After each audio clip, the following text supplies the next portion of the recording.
All right, we are live. Hopefully, this is coming through loud and clear, and you can hear me and see me. Welcome to the Total Fitness Bodybuilding video chat for Friday, December 15th. We are a bit late getting started here. Technical difficulties on my end, and I do apologize for those of you who are probably in the waiting room. They're waiting for this show to get running, but we'll make it up to you nonetheless. Having some camera issues that I'm working with. I'm trying to get a new webcam going here, and it's not working. Long story short.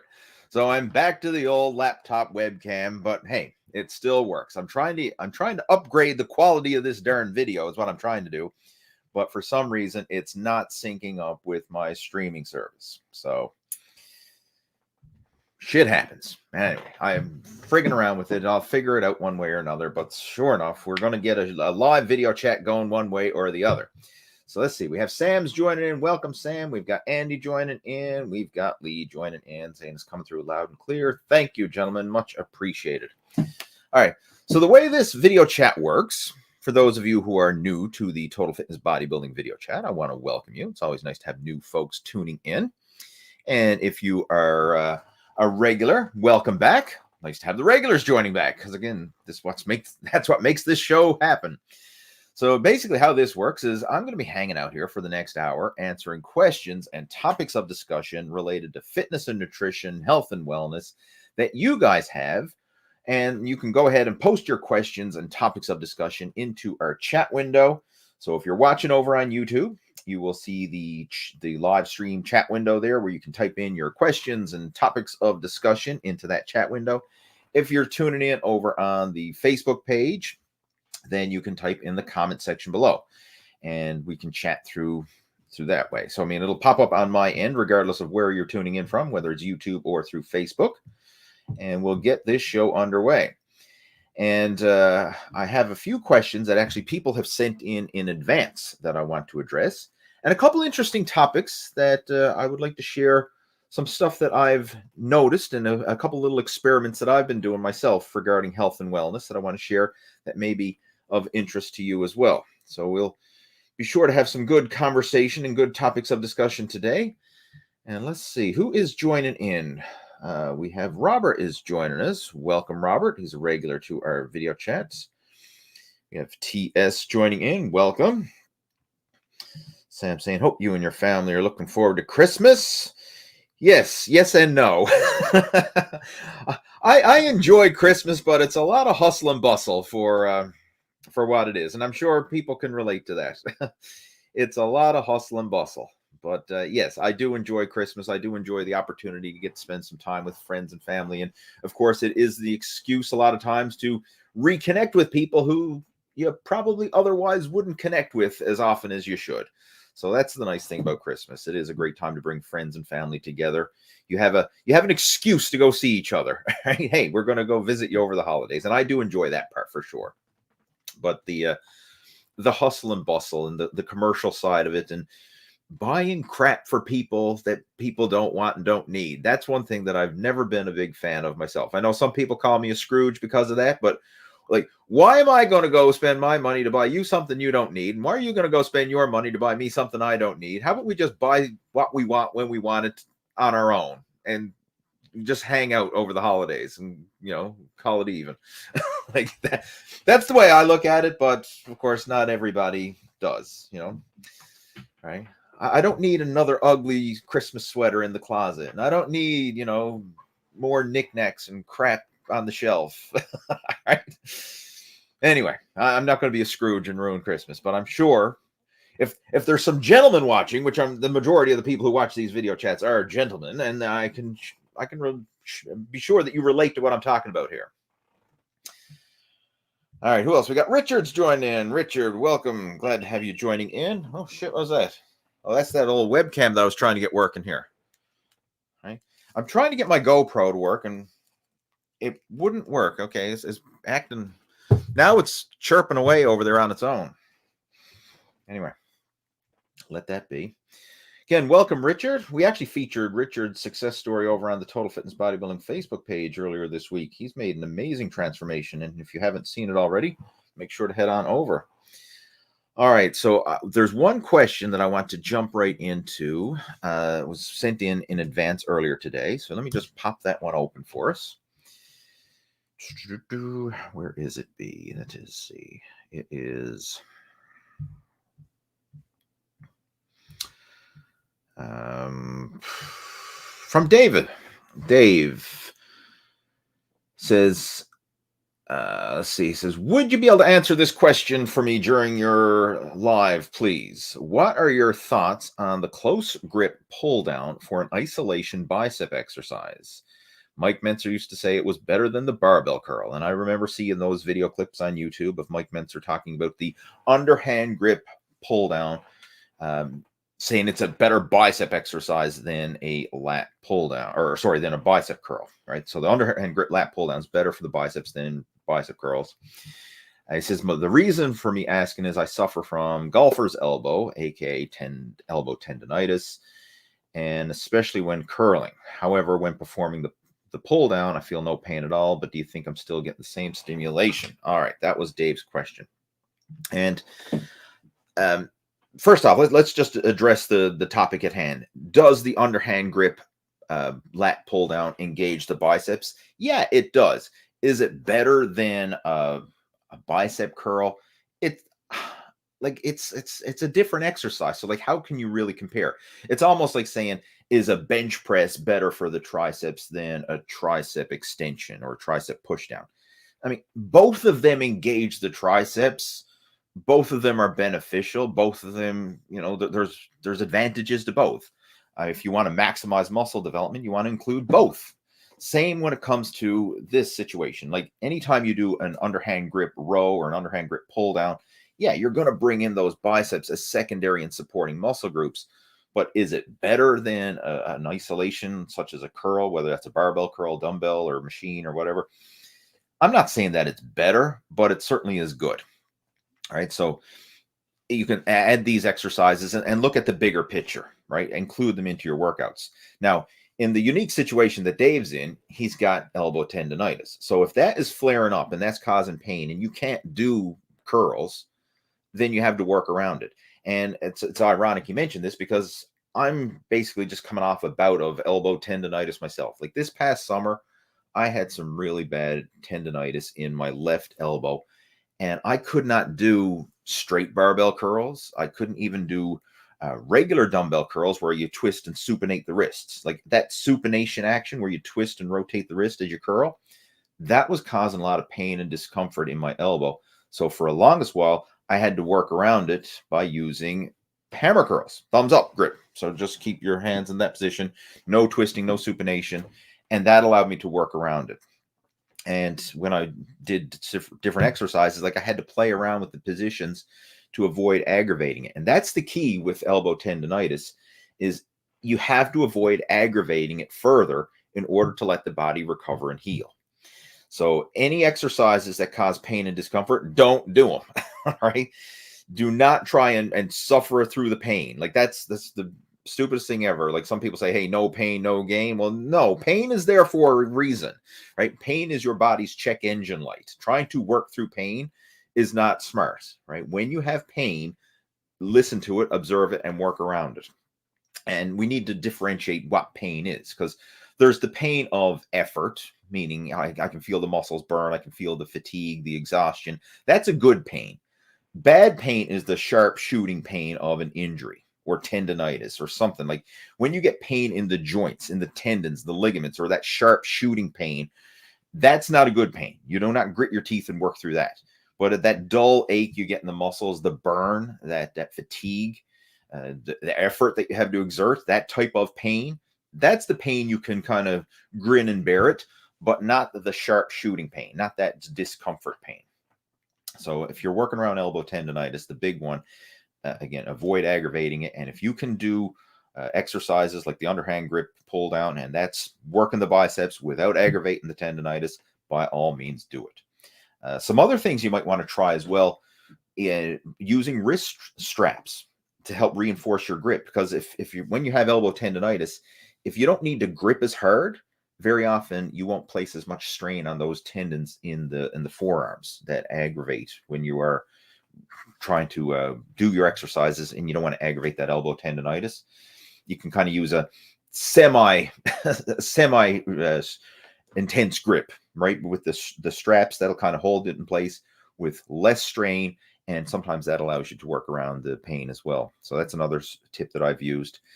Another one that you can try as well is elbow sleeves, compression sleeves. And just go on Amazon, do a search for compression sleeves. There's a gazillion of them out there now. And these can help to support the tendons, and it provides some mild support, and it also just keeps everything warm, right? Especially moving into wintertime. If you've got aches and pains in the joints, tendons, and ligaments, you want to keep your body warm, because if the muscles and the joints are cold, that's just going to aggravate it even more. So keeping yourself warm, wearing a long sleeve sweatshirt will also help. If you have compression sleeves, that'll directly provide some support, as well as keeping that area warm, and that will help to prevent excess aches and pains in those trouble areas that you're trying to rehab. But the main thing, of course, is avoid any exercises that hurt, right? So work around it. I mean, that means, for example, like if you're doing bicep curls and all bicep curl variations bother your tendonitis, then maybe for several weeks you just stop bicep curls entirely. I mean, obviously try the techniques and suggestions I mentioned before. Try different grips. Maybe a hammer curl will allow you to work around it than a regular curl. But if you can't work around it, then literally just lay off the exercise for a few weeks and let the joints, tendons, and ligaments heal up, right? You have to avoid breaking it down so that you let your body rest and recover, and then gradually ease your way back into it again. And when you're easing back into training after an injury, or getting back into training an area that was injured, because you can do other workouts. So you can still train your legs and all your other body parts when you're working around like an elbow injury. But when you get back into doing the direct exercises that were causing pain to begin with, baby weights, like literally, like just go through the motions with ridiculously light weights and kind of work your way back into it. Like I remember back when I started doing curls again after my elbow tendonitis started to feel good, like I was literally doing curls with 10-pound dumbbells, just going through the motions. And it wasn't to try and maximize muscle stimulation in the biceps. It was, can I do this movement without causing pain and discomfort in the elbow tendonitis? That's what I focused on. Once I could comfortably do sets with 10-pound dumbbells, okay, then I worked up to 15s. Once I can comfortably do that, then I gradually build it up, week by week, just building it up slowly. And it wasn't about maximizing muscle stimulation. It was, can I do the movement without pain? And that's what I want to get back into again. And that's what you should focus on as well. But in the meantime, yeah, if you can do other exercises to still provide muscle stimulation without aggravating that tendonitis, by all means do it. And the underhand grip pull down, as you mentioned, was a good one. All right. So again, hopefully that helps Dave. And again, he posted that up on the Total Fitness Bodybuilding. No, actually, he posted on my personal Facebook page. Right there it goes. And if you're not friends with me on Facebook, friend me up. Right? Just do a search for Lee Hayward, facebook.com/Lee.Hayward. That's my personal profile page. Feel free to friend me up over there on Facebook. See who else we got. We've got, covered these already. All right. TS is saying, I do full body workouts. Is overhead press twice a week for reps enough for massive shoulders? It's certainly good, but is it enough? No, because the overhead press is not hitting the entire shoulder complex. I would recommend including some isolation work in there. And one area for sure is the rear delts.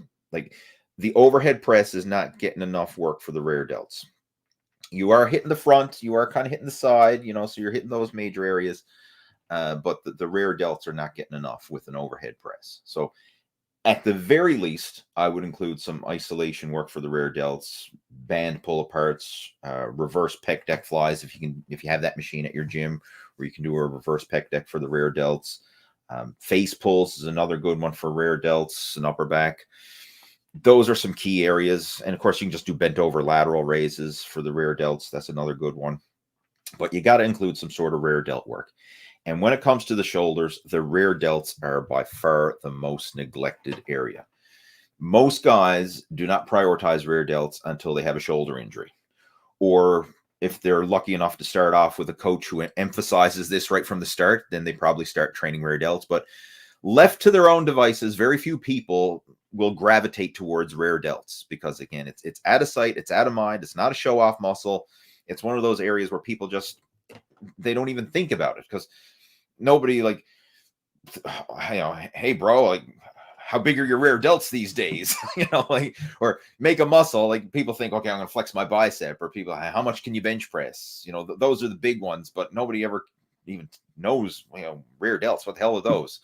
Right? You don't even think about them until you have some shoulder problems. And then you realize, okay, well, what was the cause of the shoulder problems? It was an imbalance because I'm overworking the front delts with all those presses and movements to the front, totally neglecting the rear delts. So include some rear delt work. I've got a bunch of different shoulder videos up on YouTube. If you want to check it out, just do like Lee Hayward shoulder workout on YouTube and you can see some. And pretty much all of them will incorporate some rear delt work in there. But that's the big one that you want to, if nothing else, do that. Right?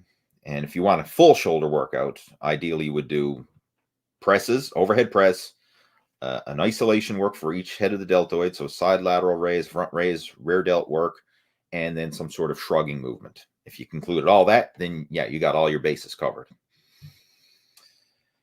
Andy's joining in. Do you think there's benefits to using the sauna? I've never been much of a sauna person myself, even though we do have a sauna at Omega Health and Fitness, the gym that I train at, but I don't use it that often. But there are some benefits to it. There's a good book I'm reading. I don't have a copy of it here with me now, but I'm actually reading Peter Attia's new book, Outlive. If you're looking for a book recommendation, I highly recommend it.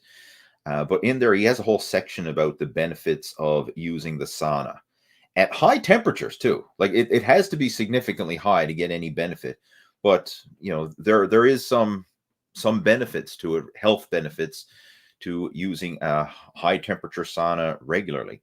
Now, I've never personally done it regularly. I mean, I've done it occasionally when I've had access to one or whatever, but it's never been a regular in my routine. So is it a must-have? No, it's not a must-have, but are there benefits to it? Yeah. So if you have access to a sauna and you can use it regularly, then yeah, by all means, go for it.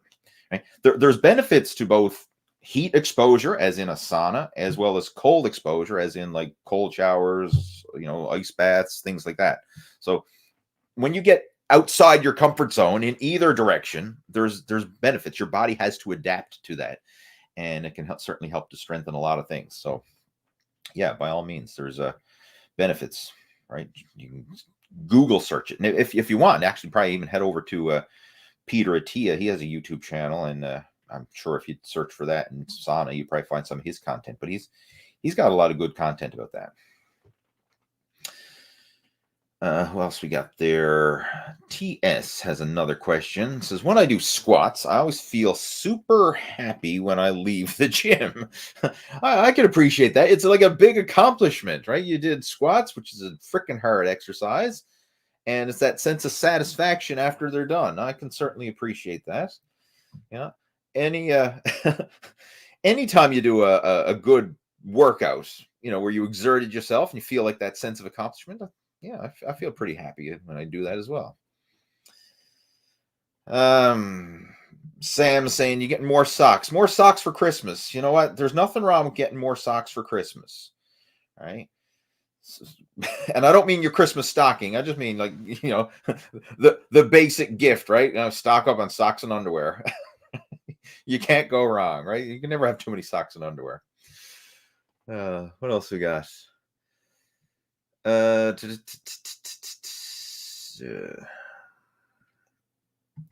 we got here. Do you ever keep in touch with old fitness YouTubers like Vince Del Monte, Elliot Hulse, I'm assuming you're referring to? Whatever happened to them? Why when once popular, not popular anymore?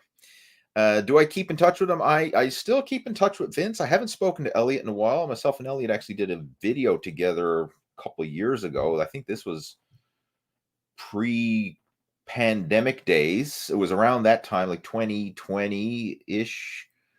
Yeah, I think that's somewhere around then. Myself and Elliot actually did a video at his strength camp gym.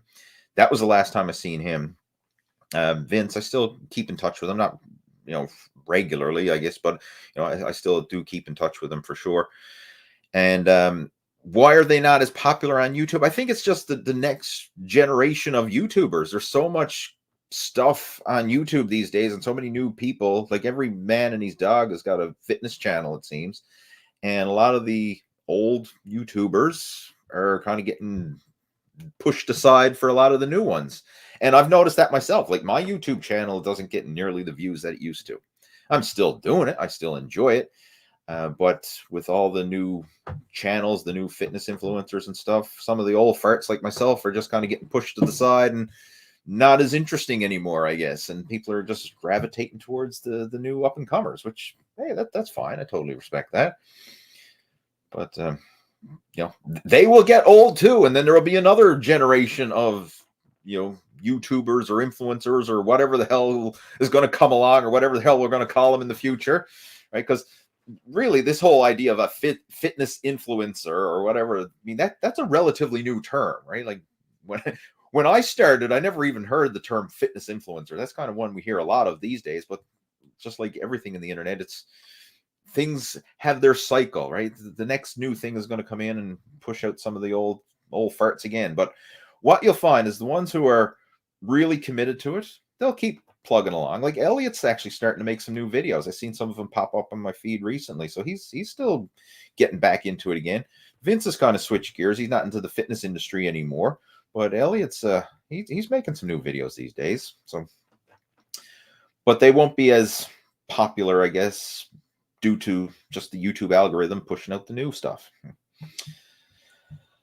All right, what else we got? Scott is joining us. Totally agree what you say about Christmas and gift giving. It goes too far every year. I hear you, my friend. Says used to rack up credit card debt for gifts people didn't even use or appreciate. Now, just think about that. How ridiculous is that? I mean, you're racking up credit card debt for gifts that people don't use and appreciate. And you know what? We're all guilty of it. I'm guilty of it. Everybody's guilty of it. It's just, I don't know. Like, it's just, I remember years ago, our family tried to have an agreement where they were going to minimize the gift giving and just enjoy the holidays for the holidays. But that didn't last. Right? It lasted for about a couple of years, and then some people started giving more gifts again. And then when you give someone a gift, you make them feel obligated. Well, they got to give a gift in return. And then we just got back into the whole shit all over again. So, yeah, I totally agree with you, Scott. I mean, why couldn't it be like another extended version of Thanksgiving, right? I mean, that would be nice. But then again, the economy wouldn't support it, because that's what it is. It's all just, economy driven. It ain't about the holidays, and it ain't about religion. Put it that way. It's about the almighty dollar bill. That's what it's all about. Anyway, we're not going to get into that. We're going to keep it fitness related. Steve Shaw, not only Steve Shaw, but Massive Iron Steve Shaw says, have you ever used rest pause training? Yes, I certainly have. I've done a lot of different training programs over the years that incorporate rest pause training.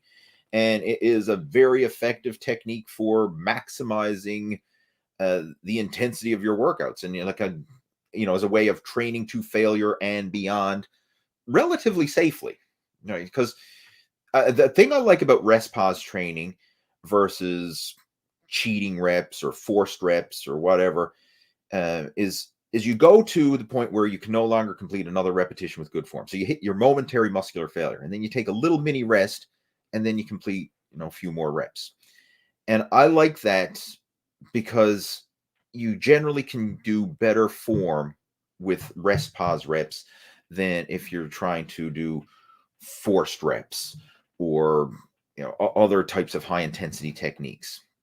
I like that idea. I mean, and it's amazing how a very short rest, your body can recycle its energy systems, recycle that ATP again, and just catch your breath. And like you maybe grind out a set of 10 reps to failure, rest, 10, 15 seconds, and then you'd probably bang out another 2 to 3 reps. Right? It's very common. So it's amazing. Like you get to that point where you're momentary muscular failure. Like I can't do another rep, rest as little as 10 seconds, and now you're actually doing reps again. So it's amazing how fast the body can regenerate its energy systems. And of course, rest pause training is a great way to do it.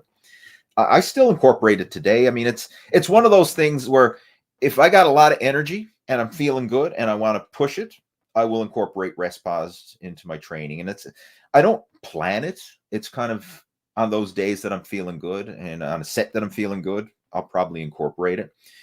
But it's not a must-have, if you will, or something that I do every workout. It's kind of those days when I'm feeling it, I can push it hard. And then vice versa on those days where I'm like dragging my heels. I'm like, man, I'm feeling tired. I don't have a lot of energy today.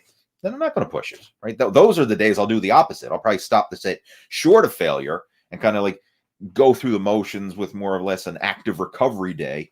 But on those days when I'm hitting the gym and like, caffeinated and motivated and full of piss and vinegar and ready to go, I'll incorporate some high intensity techniques like rest pause.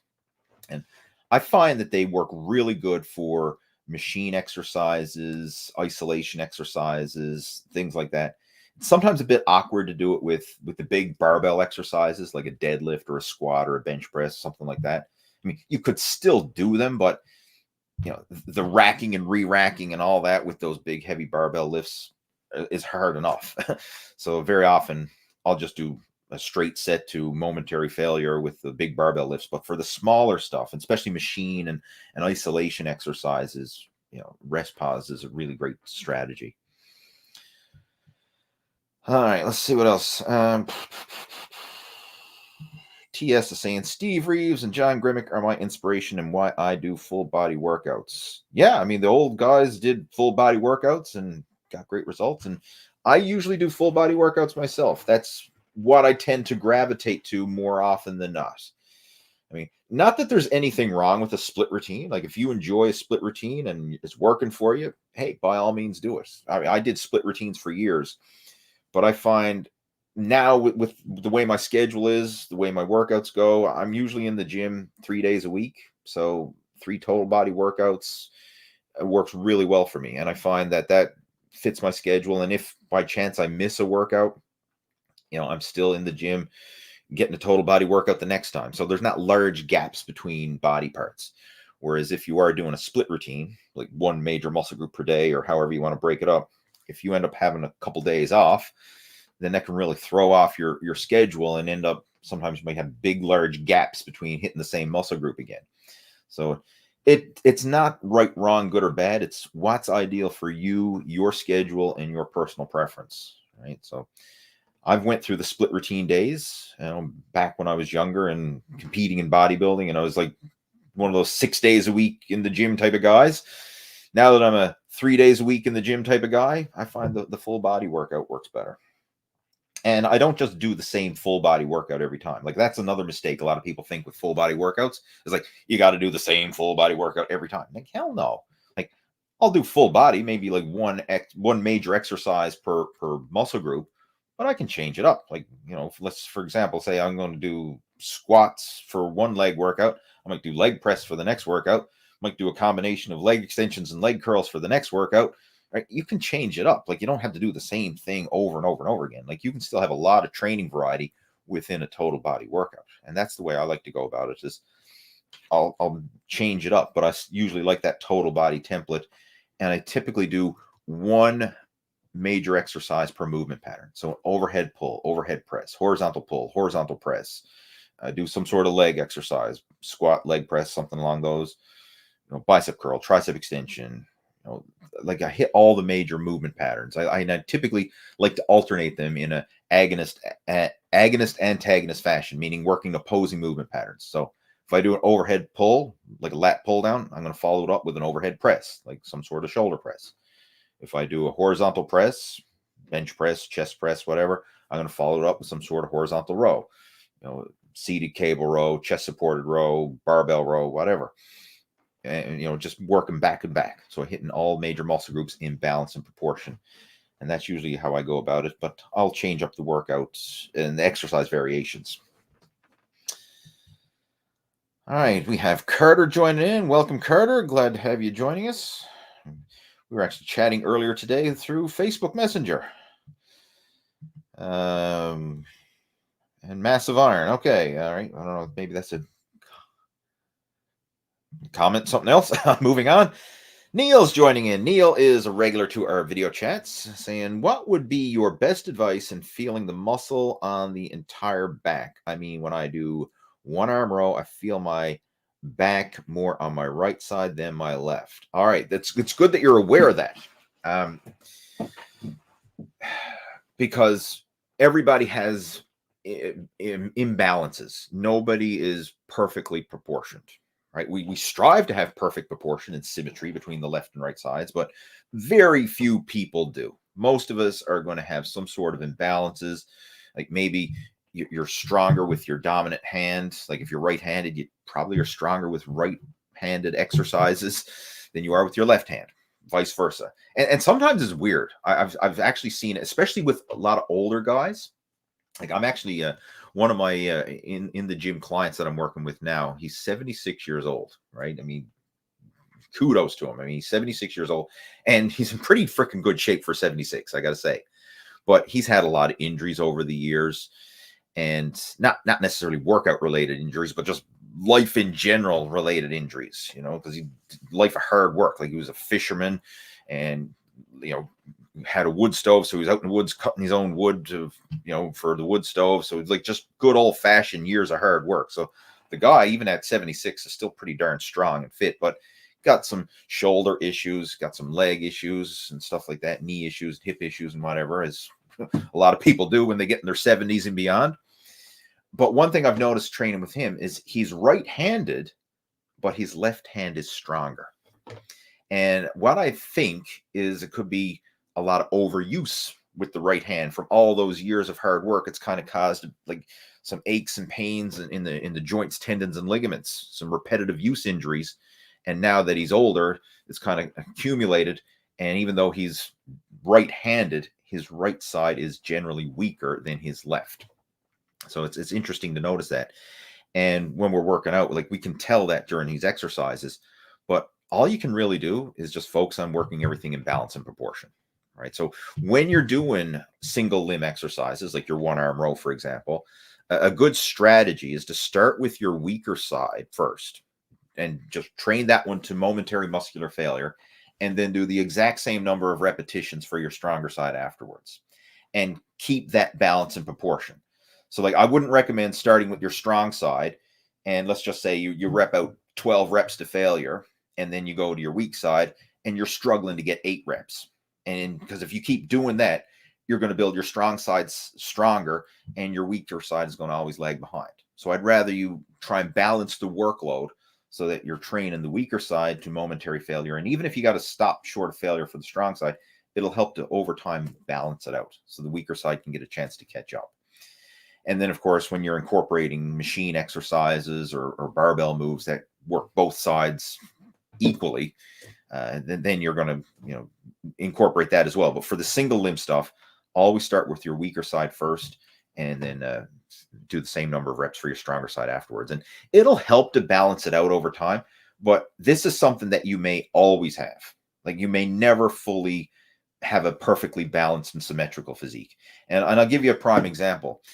If even look at some of the world's greatest bodybuilders, prime example, Arnold Schwarzenegger. Go on Google and do a Google image search for Arnold Schwarzenegger front double bicep. Arnold's right bicep is way the hell bigger and way bigger peak and shape and hardness and definition than his left bicep. Now, both arms look amazing, but his right one looks better and it's bigger, right? And Arnold is a former Mr. Olympia who's done virtually every exercise there is, and even he had imbalances. Other examples, do a search for Jay Cutler. You look at Jay Cutler, like just do a search for front double bicep, and you'll see, in Jay's case, if I'm not mistaken, I think his left side is bigger than his right. I could be wrong on that, but I know he does have an imbalance. Right? One side is noticeably bigger than the other. Now, again, he's in phenomenal shape. Everything is maxed and jacked, right? I mean, Mr. Olympia proportions, world class.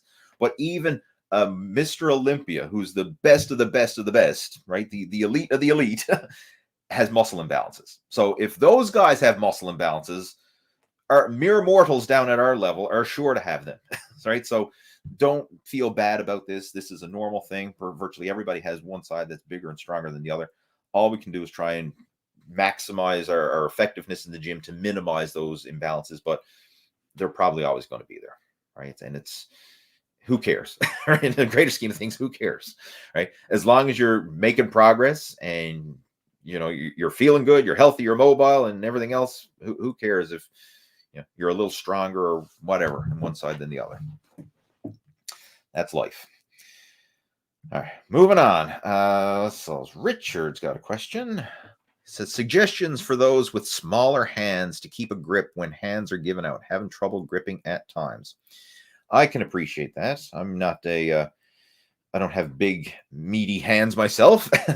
And obviously, improving your grip strength certainly helps, right? That's one thing. And there's a lot of tools you can use, like grip tools, hand grippers, etc. Also doing exercises like farmer's walks is another great exercise for strengthening your grip. That's the one that I would recommend doing first. Like, instead of looking for a crutch, try and strengthen the grip. So anything that you can do to improve your grip strength will help. Another one that's a neglected tool by a lot of general fitness enthusiasts, but is used in the hardcore gyms, if you will, lifting chalk. Like, you go into most gyms, the Planet Fitnesses of the world, nothing against Planet Fitness, I'm just using that as an example. But you go in there, you're not going to see a chalk box. You're not going to see barbells, for one. But if you go to a serious gym, like a powerlifting gym or a CrossFit gym or a weightlifting gym or something like that, there's chalk, right? I mean, and the reason why commercial gyms don't like chalk, because it gets dusty and messy, but it works amazing for increasing your grip. So if you're allowed to use chalk at your gym, consider using it. And you can use it in moderation and be pretty neat about it. Like, I used to use it in the commercial gyms and not make a big mess. And if I did spill a little bit, I just go get some paper towel and clean it up afterwards. You don't need to be leave a big cloud of chalk all over the place. But chalk is amazing because what it does is, first, it dries up the sweat on your hands, which causes you to lose your grip. But it increases friction between your skin and the barbells and the dumbbells and the handles or whatever it is you're grabbing.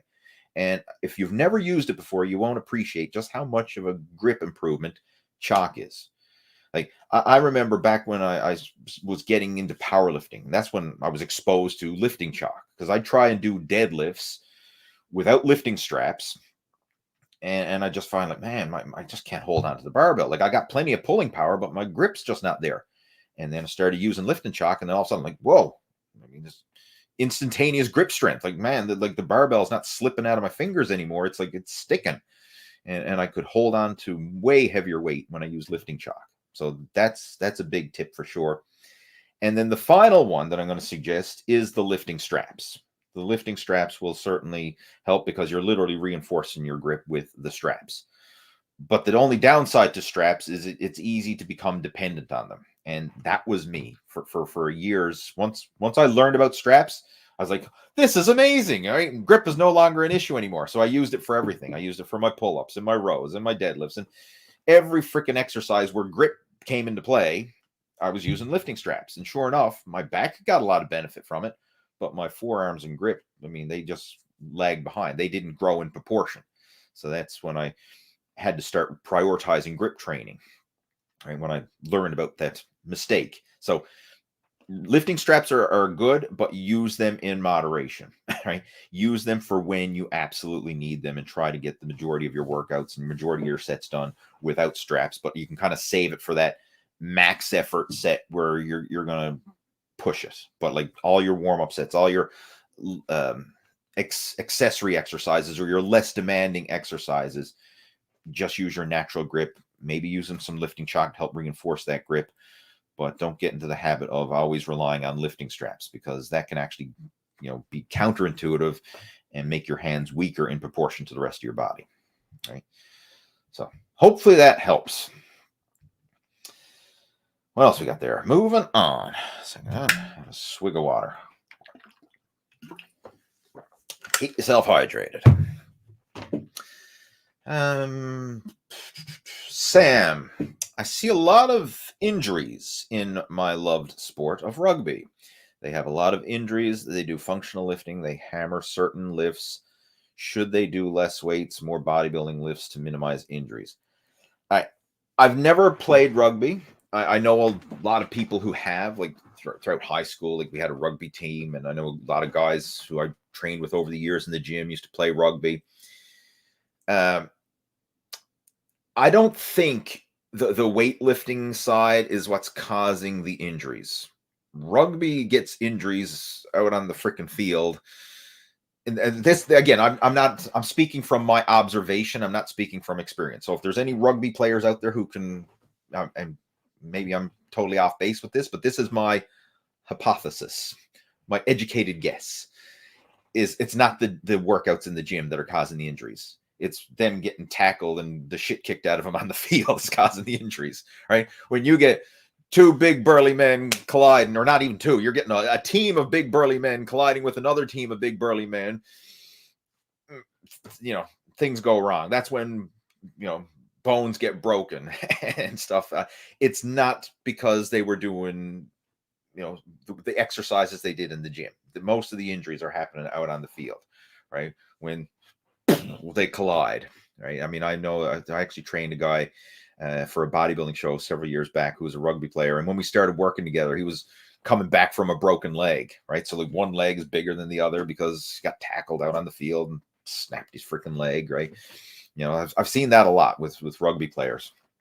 So again, that's my idea. Now, can the workouts help? Yeah, I mean, they improve bone density, they improve your strength and all that. But regardless of how well you build yourself in the gym, if the impact is big enough and hard enough out there on the field, and of course it's coming from all weird angles, like, you know, you're running straight and someone tackles you from the side. I mean, like, your body's not prepared for that, right? You know, things can go awry, and I think that's what's happening here. That's my guess on it. I don't think what they do in the gym is going to necessarily counterbalance the injuries to a great degree, right? You know, again, anybody who's a rugby player, if you want to chime in and elaborate on that, you know, if you got any 2 cents worth to share, feel free to do so. But that's my opinion. Tad the Lad.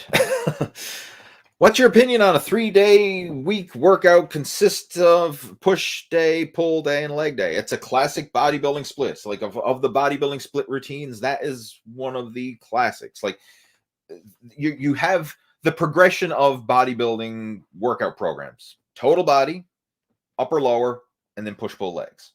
So you're into the push pull legs, and that's a phenomenal split. It's a great one. I mean, if you enjoy it, do it.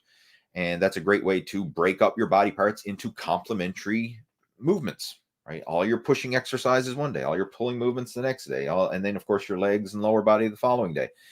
You're hitting all those muscles and grouping them together so they get equal recovery time between workouts. So, yeah, it's a great split. I've used it multiple times, and a lot of athletes and bodybuilders and, you know, have used it. It's certainly a good one. Up on the YouTube channel, I've got some push-pull leg style training programs. In fact, if you just do a search or even go through the playlists over on the Total Fitness Bodybuilding YouTube channel, I'm sure you'll find some push-pull leg workouts in there.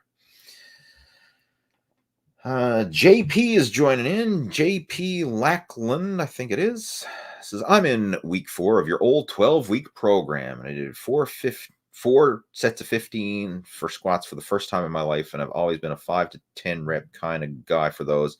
I felt like dying. It was great. I felt like dying, and it was great. Yeah, 4 sets of 15 of squats is freaking brutal. It is. You got to slash your weights down in order to just complete that volume, but that will stimulate muscle growth like nothing else, because the time under tension, the sheer volume, the sheer just workload that you're putting on your body. But yeah, and the thing that you'll find, there's so many ways to manipulate your workouts. Like if you're always doing lower reps, switching to higher reps is going to help spur on new growth because it's unique muscle stimulation.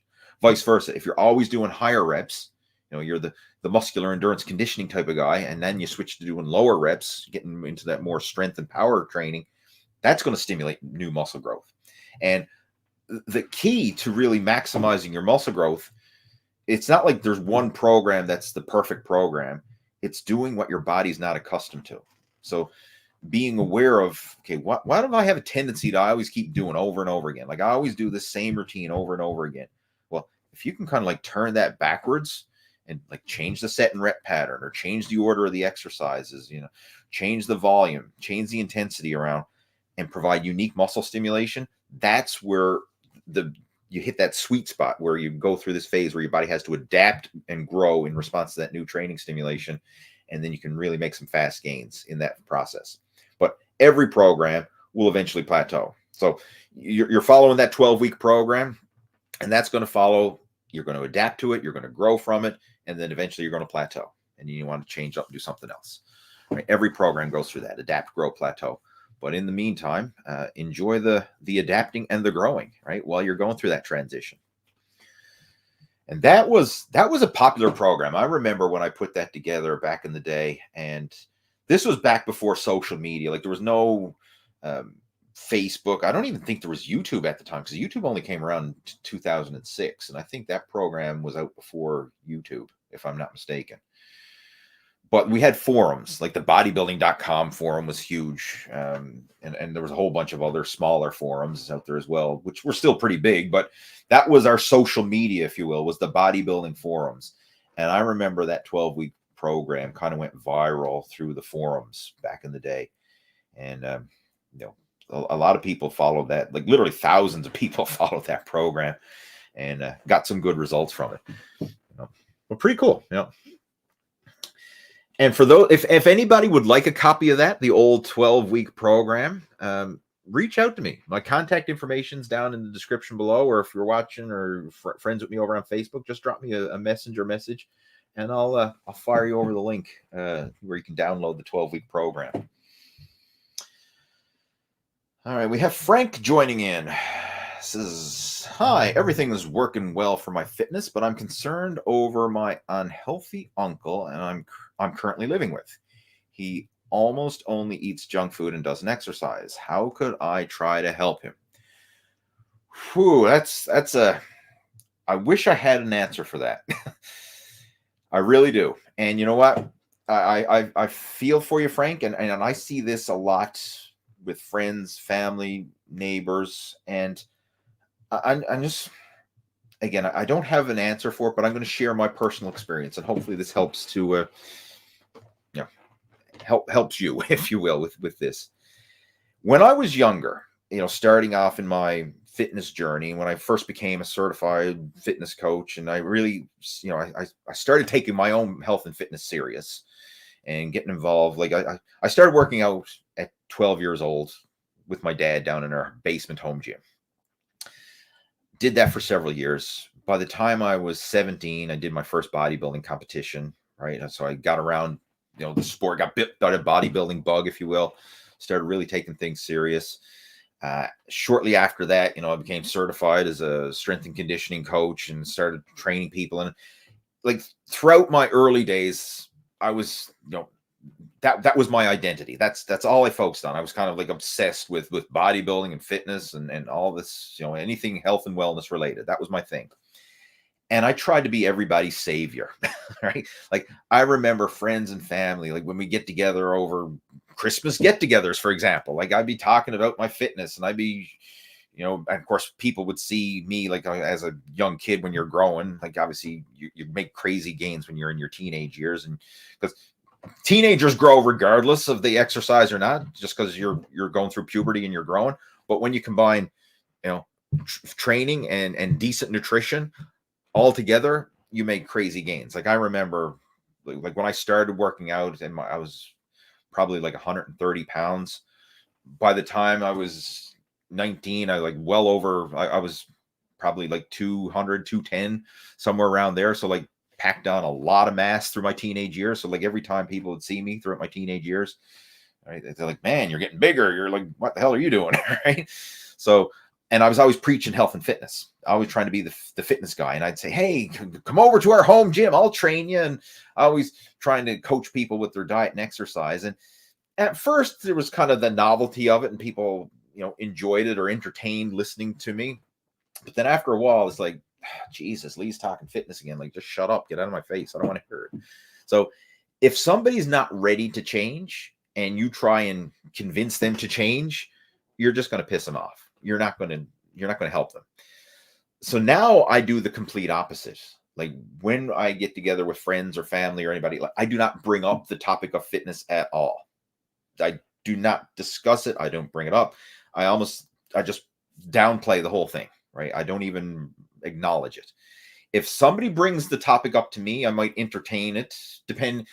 I'll gauge the quality of the conversation, and I've got a good detector now to kind of tell this if someone is serious about having a fitness and nutrition conversation like we're having now, or if someone is just making comments or small talk or whatever. So I'll engage in the appropriate level of conversation. But if someone is genuinely interested, yes, I will have a genuine conversation with them, sure. But most of the time, they're not. And most of the time, if you bring it up, you're just pissing people off. And again, you cannot make somebody change unless they're ready and willing to change themselves. But what you can do is lead by example. And hopefully, by you getting in your best shape, you reaping the benefits, that'll help to rub off on them indirectly. Now, it may not be perfect. Like, sometimes, regardless, people are set in their ways and they're not going to change. Like, I've got a lot of family members. Maybe some of them are watching this now. I have no idea. I'm not going to mention names. Well, if they're serious about health and fitness, they're not watching this. Never mind. But anyway, I got friends and family who are totally, like, they don't exercise. They eat whatever the hell they want. They drink, they smoke. They don't give a shit about their health, or at least their actions show that they don't give a shit about their health. Like, indirectly, they say, yeah, I want to be healthy. I want to live a long life, but then they're doing everything wrong. And then they go to the doctor and hope a pill is going to solve all their woes. Like, for people like that, you can't change them, right? You can't change them. They have to want to change themselves. And sometimes it takes people hitting rock bottom before they're willing to change. I know one of my coaching students, Paul Miller, we had a conversation about this. We had several conversations about it. And Paul had to have a heart attack before he hit his rock bottom and had his wake-up call. Like, he had to hit rock bottom, have his brush with death. And he told the story, like he said, like, when he was in the emergency room at the hospital and the doctors revived him from having a heart attack, the ER doctor grabbed him by the hand, looked him in the eye, and said, the universe has given you a gift. You've been given a second chance at life. What are you going to do with it? And he said, like, that just, like, burned right to his soul, because here he is, just had his brush with death, lying there helpless on the hospital bed. And that just burned right to him. And then afterwards, he, like, had his wake-up calls, like, you know what? I have been given a gift. Like, what the F am I doing with my life? Right? I'm just wasting it. And then he started looking for answers on how can he improve his health and fitness. And it wasn't an instantaneous change, but it was a gradual change, right? And he started, he was working as a teacher and started asking some of the students who worked out at his school, like, hey, how do you, can I come to the gym and you show me what the hell to do? So, like, the students started to help him a bit. And then he found out about me, joined on with our coaching program. He's been with the whole Muscle After 40 Blueprint program now for several years. But he's totally turned himself around. And now he's not only turned his own health around, but he's an advocate helping others. And he's actually started his own fitness group through his local church, helping seniors with fitness and nutrition. They call it Fitness with Friends. And they have their meetings every Monday. They get together, the seniors group, and sometimes they have like 20 or 30 people show up to these, like, live interactive workshops that he does at his local church, Fitness with Friends. And so he's become this advocate of health and fitness because he hit rock bottom and he can relate to people who are going through that challenge. But bottom line, like, you can't force somebody to change until they're ready to change. You can just inspire them, try to lead by example, but you can't force someone to change. And again, I wish there was a way. I wish there was a way, like you can, in your case with your uncle, where you can just, like, slap the shit out of him and say, wake the F up. What are you doing? But you can't, right? You can't do that. Because if you try and force it on him, he's just going to retaliate and he's going to push you away, right? So you kind of, that's a whole, like, I just want to share this. This is kind of going off on a tangent, I know, but hopefully it's a good one. Like, a lot of people think you can force someone to get in shape and you can drill sergeant them and make them suffer it out and get in shape. That can work for a little while. That only works for the short term. But as soon as people have their threshold of how much suffering and crap and torture they can take, they're going to backfire. And I'll give you an example. Think of going through the boot camp in military or the police academy training or some sort of short, high intense type of effort. Like, I personally know people who've been in the military, and back in their military days, they were in amazing shape. They went through boot camp and they suffered it out and they did all the stuff. They had people yelling at them and drill sergeanting them and, talking shit to them and, basically making them suffer through, get in shape. We're going to beat you down and build you back up. People can only take so much of that, right? Because what happens once you're out of that environment and someone's not yelling down your throat anymore? Then you go back to your old habits and you do, so you see so often, like, people who've been in that extreme situation and okay, they suffer through and they make it work in that extreme situation. But once then they're out of that pressure, then they go back to their old habits. And it's this all or nothing mentality. Whereas you have to learn to be able to do it on your own, like, want to do it, not be forced to do it, but want to do it. And that's a different mentality, right? Like, someone who genuinely wants to do something versus someone who's being forced to do something. Like, how do you feel when someone tries to force you to do something? You don't feel good about it. But how do you feel when you genuinely want to do something? You're attracted to it. You're pulled towards it. That's a different thing.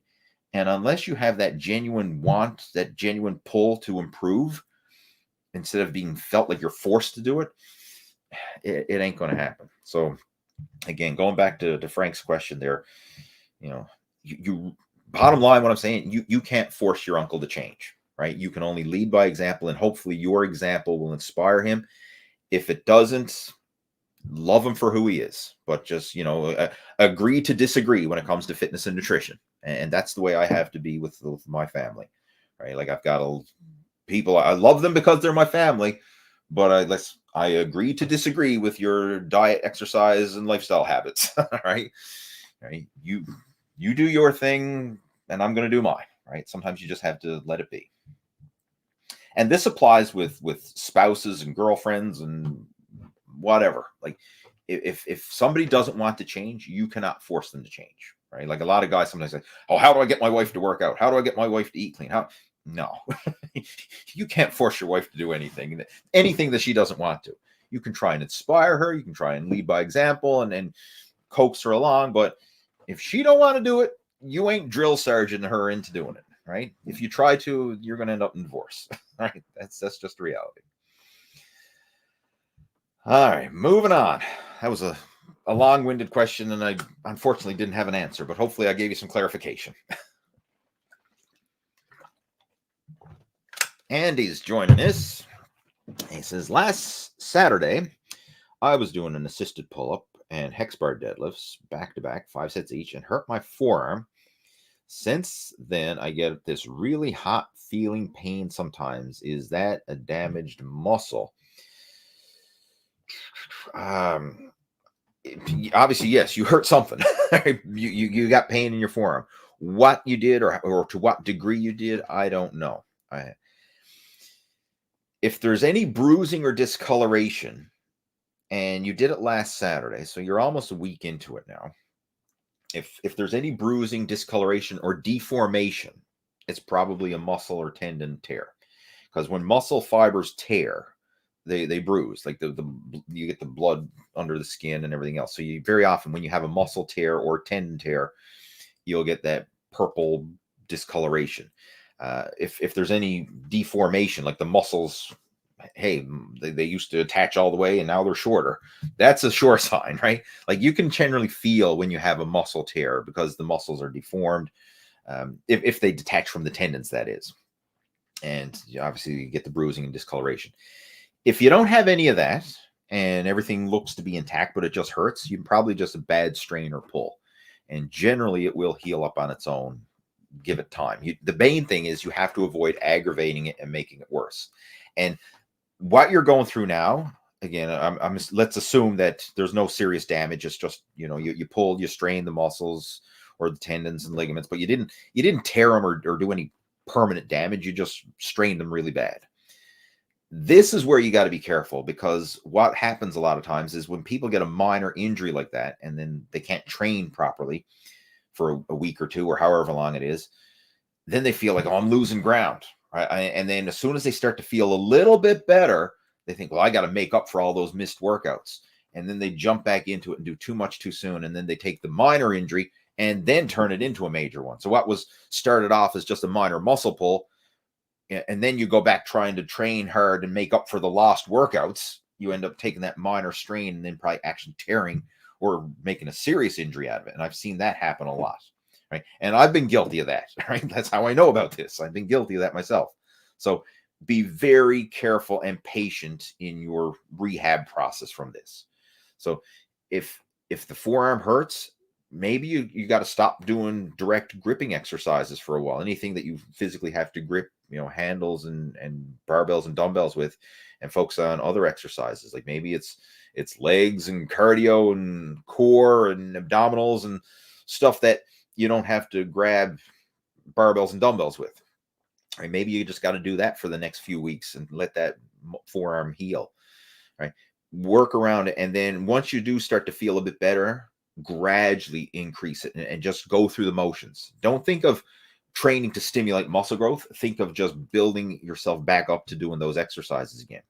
Like I mentioned earlier, when I was recovering from the elbow tendonitis, like when I started back, I started doing curls with 10-pound dumbbells. Like that's light for me. Like I'm not stimulating muscle growth with a 10-pound dumbbell, but I'm going through the movement pattern and getting that movement comfortable again.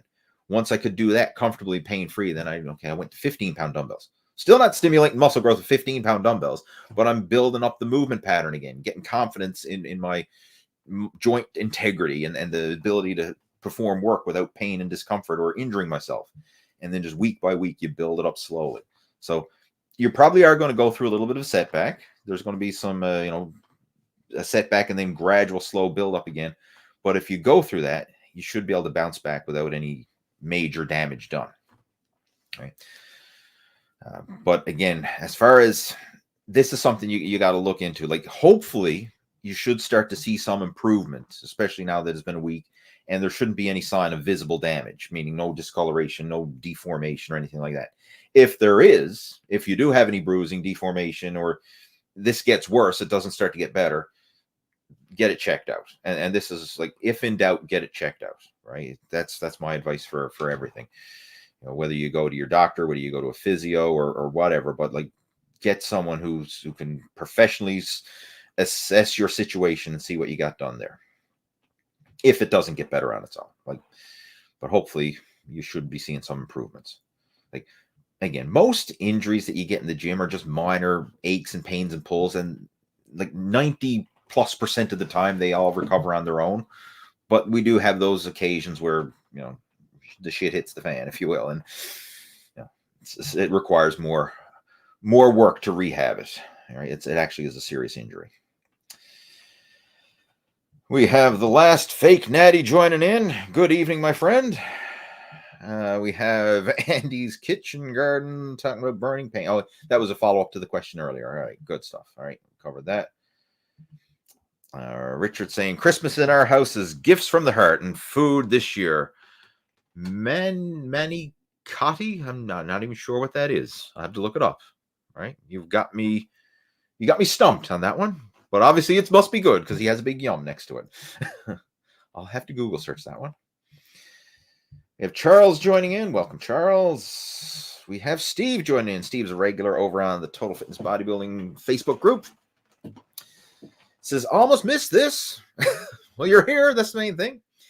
Are you familiar with Charles Glass? And have you tried any of you techniques? What is your opinion on him? Yeah, I've met Charles Glass actually several years back at the Arnold Classic Expo. I remember meeting him, and Charles back in the day had columns in the muscle magazines. I think it was Flex, or maybe I'm pretty sure it was Flex magazine. But yeah, he had a column back then, and I used to read a lot about his stuff. And yeah, he was like one of the the godfathers of training. Like, he trained so many of the old school pros, especially in the 90s era, when some people consider the 90s era like the heyday of bodybuilding, like Flex Wheeler. That was probably one of his famous clients for sure, but like numerous guys trained under Charles in the Gold's Gym Mecca in Venice, California.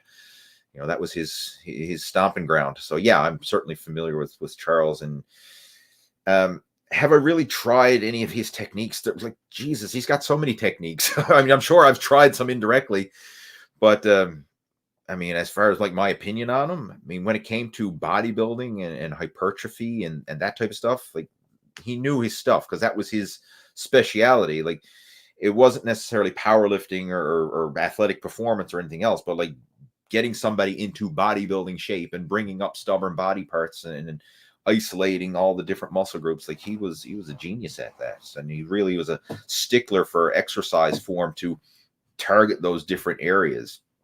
Yes, I mean, but my opinion on it, like, go if you want to really dive into bodybuilding, for hypertrophy, balance and proportion and symmetry and all that kind of stuff, yeah, Google up all the old school Charles Glass stuff you can find, or any videos you can find. Like, the man, he knows his stuff, right? And he's got the track record to prove it. We got Lauren joining in.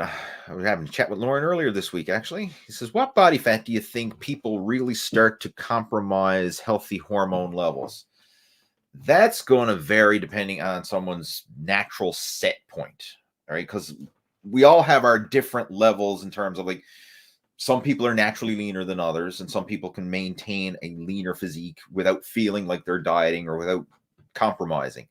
So the number is going to depend. Like, if we look at the classic body types, we have the endomorph, mesomorph, ectomorph. Now, again, that's kind of like a general rule of thumb. It's not like a hard set category. A lot of times people have like a combination of all these different body types, but generally speaking, you can kind of throw yourself into one of these categories. Like, you're either the short, stocky guy, you're the tall, skinny guy, or you're somewhere in the middle, right? You're not really skinny, but you're not really fat. You're somewhere in the middle, the mesomorph, right?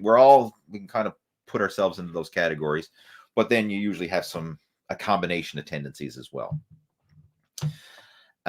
But say someone who is naturally an ectomorph, the naturally taller, leaner type of person, their body fat percentage and their comfort zone where they're not compromising is going to be much lower than someone who's an endomorph, right? An endomorph is going to have to suffer a lot more to get that low body fat.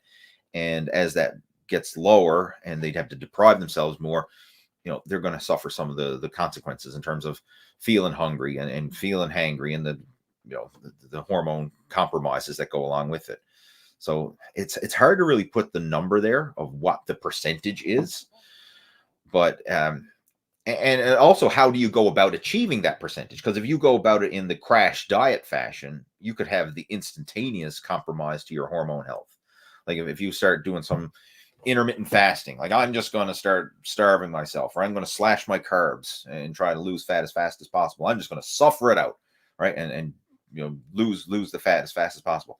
You instantaneously have a compromise in your hormones, because your body responds rapidly to that.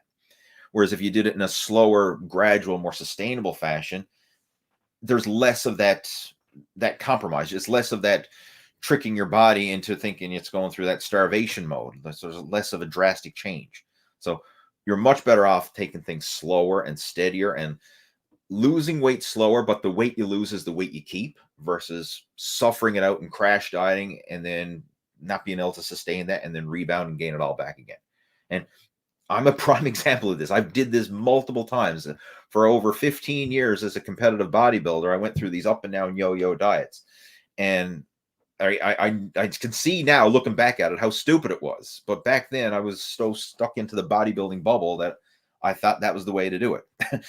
But I would much rather see somebody slowly lose body fat and make progress versus trying to suffer it out and crash diet. Because the crash diet approach, it never lasts, right? We all think it does. And I remember every time I diet down for a bodybuilding show, I say, oh, that's it. I'm going to keep it off this time. And then as soon as the pressure was off, I'd resort back to my old habits again because I didn't change my habits. I was on a cutting diet or there's no diet. There's no in between, right? You have to master that in between, the sustainability route. You have to master that. And if you don't, then it's all for naught. Like if I could wave a magic wand and give you 6-pack abs, like abracadabra, there, you got 6-pack abs.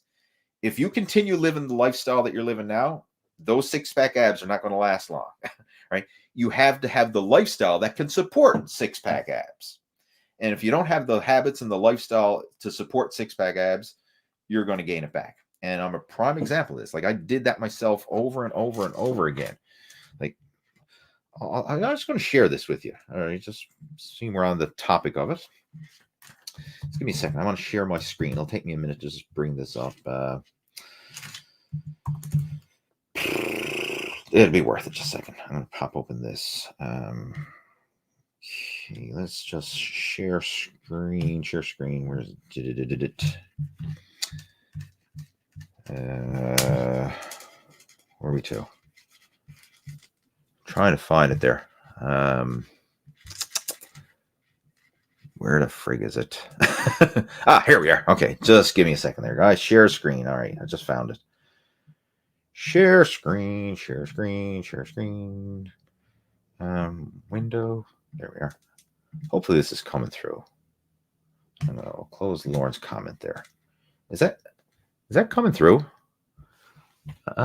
Saying I'm getting an error saying your browser can't share. What the frig? Why not? Share screen. Share screen. No, you bugger. I'm getting an error message when I try to share my screen. That's frig. Well, that's just freaking lovely. And I don't know how else I can share it. I can't turn this thing around. Anyway, all right. I was trying to show you an example of my yo-yo dieting and how I dieted down, got myself in shape. And then because I never had the habits and lifestyle in place, I couldn't sustain it.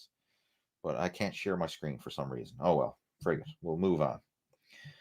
But getting back to Lauren's question there, it's the thing that really compromises the hormone levels, I think, is how drastic you go into it. The more drastic you are with trying to lose body fat, the more compromise, the more problems you're going to run into. The slower you can lose it, even though slow is not sexy, I realize that, but the slower you can lose it and the more you can position it in such a way where you're losing body fat without feeling like you're on a diet, the more sustainable and healthy it'll be.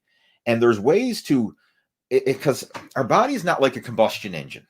Like it's not like we burn X amount of fuel based on the size of the engine, right? There's so many metabolic variables and all this, like what you're getting into, the hormone levels. This is huge. And ironically, like I've seen some of my coaching students, for example, like Mike Brown, I've featured him. Some of you probably seen Mike. We've done videos together. He's featured on my website.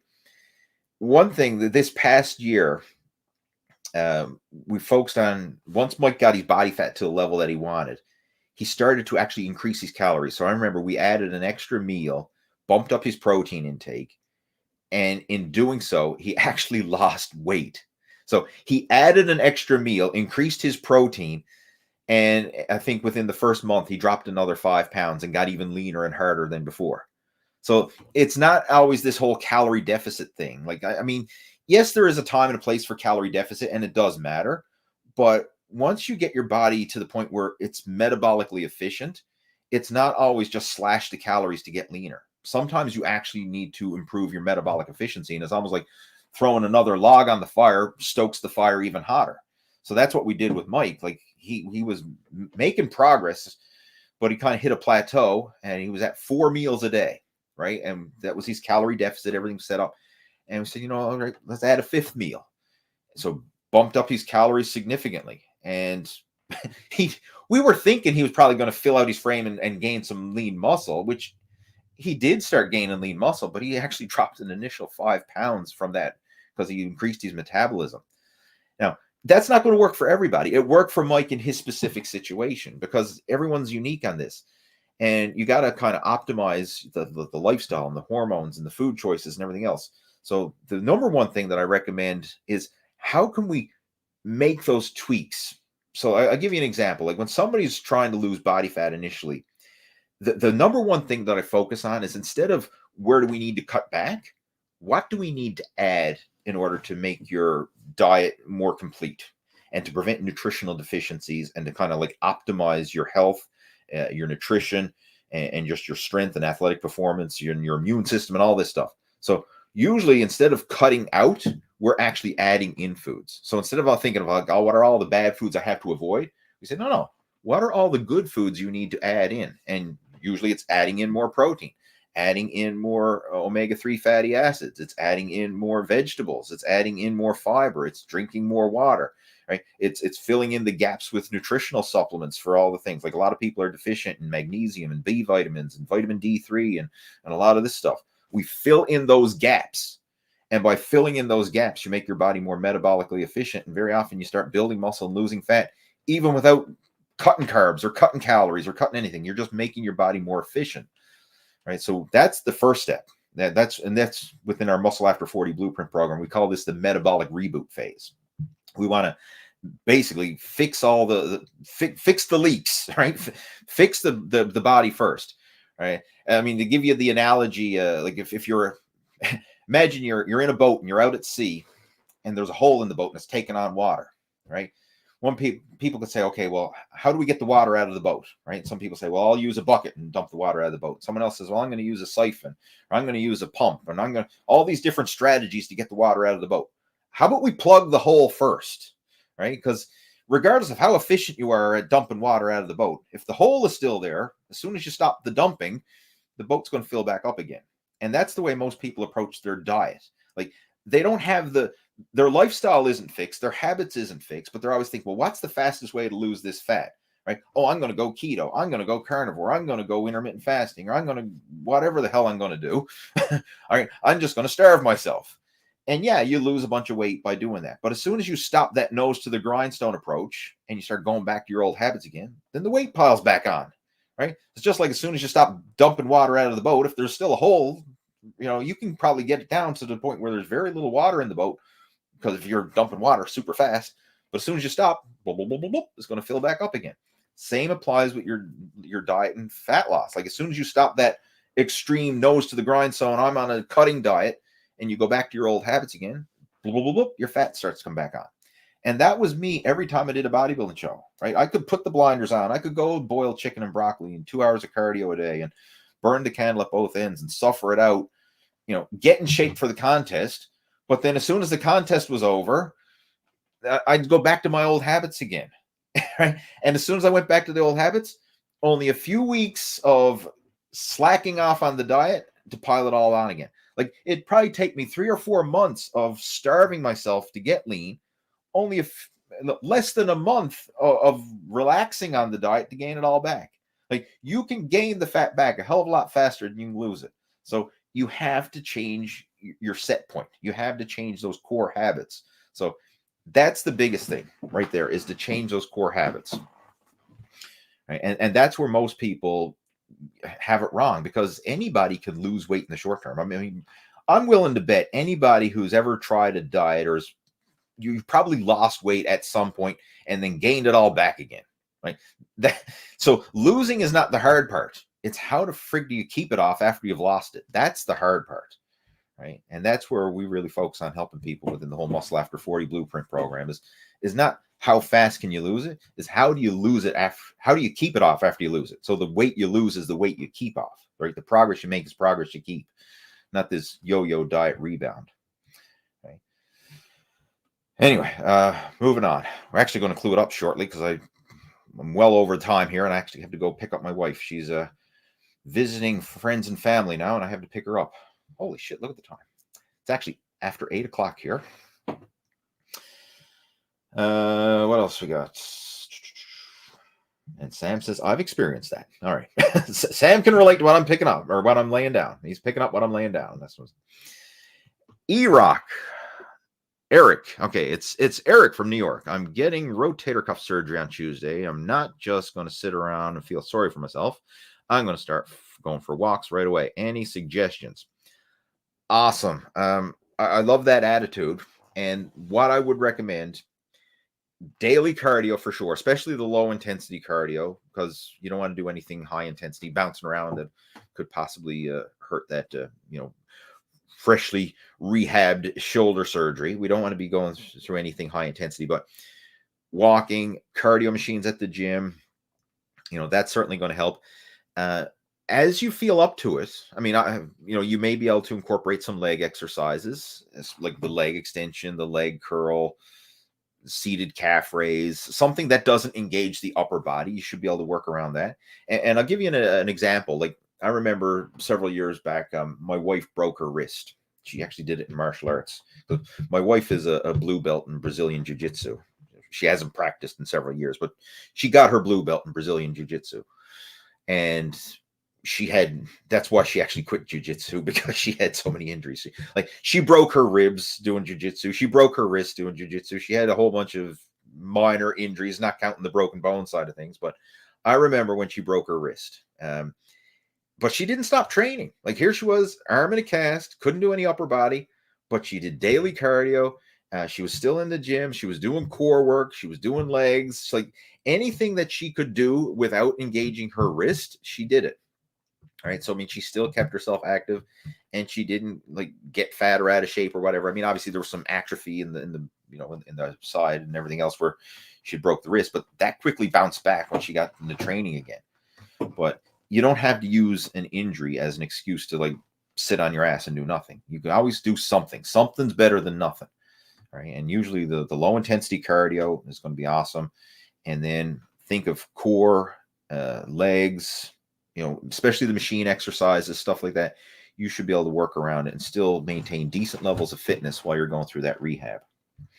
And then, of course, I'm sure your doctor or your physiotherapist is going to have some specific stuff to help you with that rotator cuff, in the rehab process for that specifically. All right, what else we got? We have Jeff joining in. Yo, Lee, I'm away to the gig. Just wanted to drop in and say you the man. Awesome. Thanks, Jeff. And hopefully you have a good one. And those of you who are regulars, Jeff sometimes joins me for some live video Q&A, but extra busy doing a lot of gigs. He's a professional drummer, so this time of year especially, a lot of gigs on the road. What else we got there? Sam saying, have a great gig, Jeff. All right, and I'm sure he will.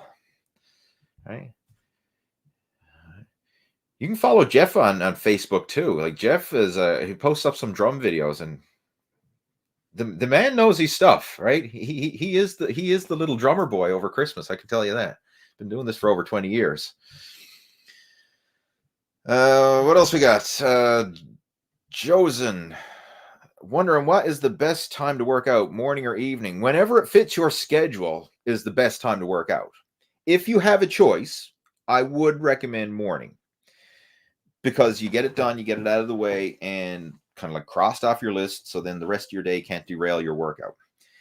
When you work out in the evening, like if you're extra busy with work, school, chores, responsibilities, whatever is on your agenda, and you say, okay, I'm going to save my workout for later in the day, you can still do it, right? Don't get me wrong. You can still do it. And I know a lot of people work out in the evenings and make it work, but your willpower, your energy levels, they dwindle as fatigue sets in. And of course, the later it gets in the day, the more fatigue sets in, the more your willpower is getting drained. And it's so much easier to say, I just don't feel like it. I'll do it tomorrow. Or it's Friday, I'll start again on Monday. It's so easy to just make that little in the moment decisions. Nah, I don't feel like it. I'll tomorrow, and then tomorrow rolls around. Monday rolls around, next Monday, and so on, right? It's like we all have the best of intentions, but when you're fatigued, you're tired, and everything else is so easy to say, F it, right? The couch is more appealing. So get it done in the morning. Like when you're refreshed after a good night's sleep, or heck, even after a shitty night's sleep, you still got more energy in the morning than you would in the evening after a shitty night's sleep. So in the morning, you got more energy, your higher levels of willpower. Get it done, get it out of the way. Like, Ideally, that's what I would recommend. But bottom line, whenever you can make it work. Like for me, for years, I was a night owl and I did evening workouts and made it work. But now I've kind of, as I've gotten older and my schedule has changed and everything else, now I'm a morning person.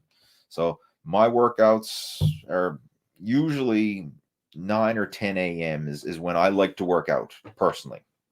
All right. So I'm not like in the gym at 6 a.m. or anything like that. I mean, I usually get up, get my son to school, take care of a few chores and errands that I need to do around the house.